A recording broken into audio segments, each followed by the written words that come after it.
اور جب تم نے ان مشرکوں سے اور جن کی یہ اللہ کے سوا عبادت کرتے ہیں ان سے کنارہ کر لیا ہے تو غار میں چل رہو، تمہارا پروردگار تمہارے لیے اپنی رحمت وسیع کر دے گا اور تمہارے کاموں میں آسانی کے سامان مہیا کرے گا۔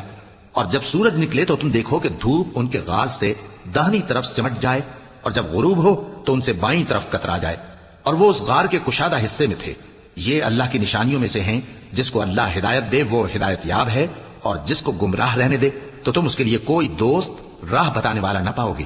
اور تم ان کے متعلق خیال کرو کہ وہ جاگ رہے ہیں حالانکہ وہ سوتے ہیں، اور ہم ان کو دائیں اور بائیں کروٹ بدلاتے تھے، اور ان کا کتا چوکھٹ پر دونوں ہاتھ پھیلائے ہوئے تھا۔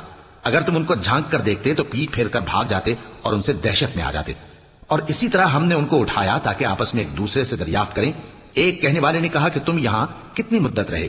انہوں نے کہا کہ 1 دن یا اس سے بھی کم۔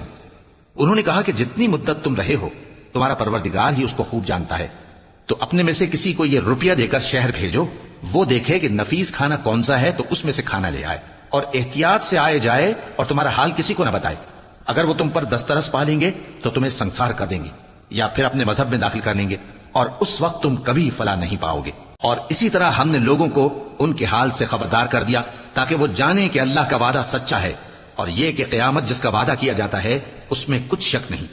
اس وقت لوگ ان کے بارے میں باہم جھگڑنے لگے اور کہنے لگے کہ ان کے غار پر عمارت بنا دو۔ ان کا پروردگار ان کے حال سے خوب واقف ہے۔ جو لوگ ان کے معاملے میں غلبہ رکھتے تھے وہ کہنے لگے کہ ہم ان کے غار پر مسجد بنائیں گے۔ بعض لوگ اٹکل پچو کہیں گے کہ وہ 3 تھے اور چوتھا ان کا کتا تھا، اور بعض کہیں گے کہ وہ 5 تھے اور چھٹا ان کا کتا تھا، اور بعض کہیں گے کہ وہ 7 تھے اور 8واں ان کا کتا تھا۔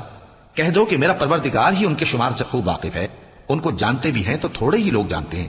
تو تم ان کے معاملے میں بحث نہ کرنا مگر سرسری سی بحث، اور نہ ان کے بارے میں ان میں سے کسی سے کچھ دریافت ہی کرنا۔